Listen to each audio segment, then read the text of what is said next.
My dear brothers and sisters, today is the 12th Sunday in the liturgical year. And this liturgy of the Word on this Sunday enriches us with beautiful virtues to always trust in the Lord. Always keep our trust and faith on our Heavenly Father, and He will come to save us. In this world, everyone is anxious or fearful about so many things that are happening in our societies. And this fear is tightly tied with stress that many of the people in our society are going through. They have worries, stress in their daily lives. Today, the world is even fighting the corona. Many people around us are facing tough economic situations, including a loss of jobs, loss of homes, anxiety to build a successful future, and so many other things which we can think of.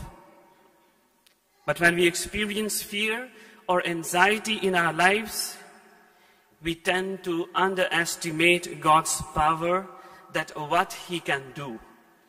He can do always wondrous things for us. The gospel passage today is an open invitation to trust in the power of God over nature. He is the creator of nature, and He can even command the creation to do as He wishes. Often, we feel the situation in which we find ourselves is too big for God. Let us always trust Him, and He will heal and calm all the storms of our lives. We heard today the first reading from the book of Job that depicts the factual reality of our world today. It raises several questions concerning the problem of evil in the world. This might be our own question as well. Why there are sufferings and deaths in this world? Why so many people die and suffer? Why there is evil in this world? Job, the innocent person, suffered and is accused of guilt by his own friends. But you remember, he always remained faithful to God. He trusted in his God, that God will come and redeem him. Job, being an Israelite, he was fully aware that there is only one God who has total control of all elements in the universe. In today's gospel, we have a beautiful crossing over the Galilee lake. This crossing over is very beautiful and very important for our lives. In this particular context of crossing over, this crossing over was for Gentiles.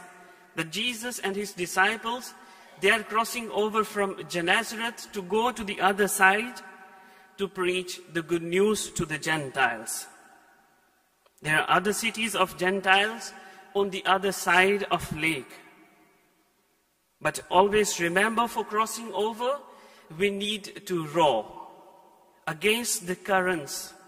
Row hard to reach the goal or to reach the surface. For while we are in the lake, we can have fresh seafood to catch and eat and enjoy. But at the same time, while aboard, we have unexpected and unwanted friend in the form of storms.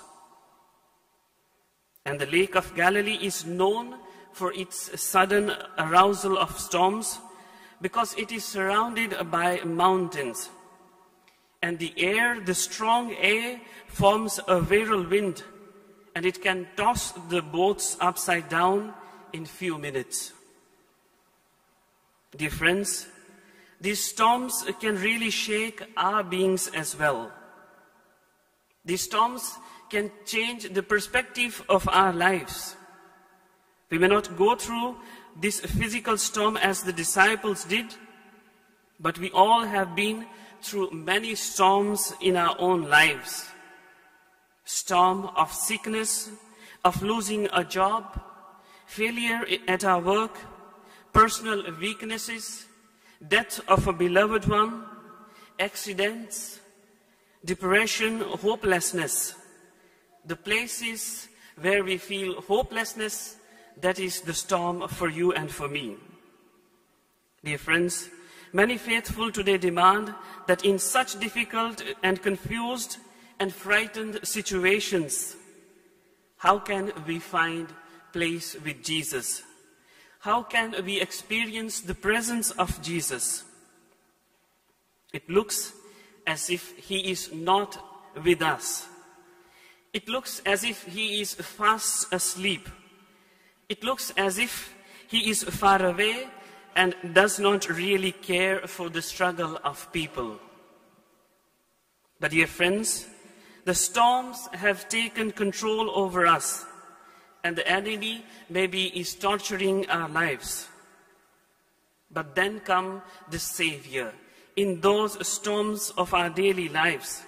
Jesus now comes and says to us, I am there with you, and he will calm all the storms in our lives. When Jesus calmed the storms, the disciple was stunned by the miracle of calming the sea. And by this, they personally know and experience Jesus closely. For them, this divine power with which Jesus calmed the storm was very important and impressing for them. The controlling over the nature brought them closer to Jesus. Dear brothers and sisters, this miracle of calming the sea on one hand reveals the humanity of Jesus, his concern for his disciples, his concern for each one of us. And on the other hand, this miracle of control over the nature, over storm, is also a matter of divinity of Jesus, that Creator can always command his creation.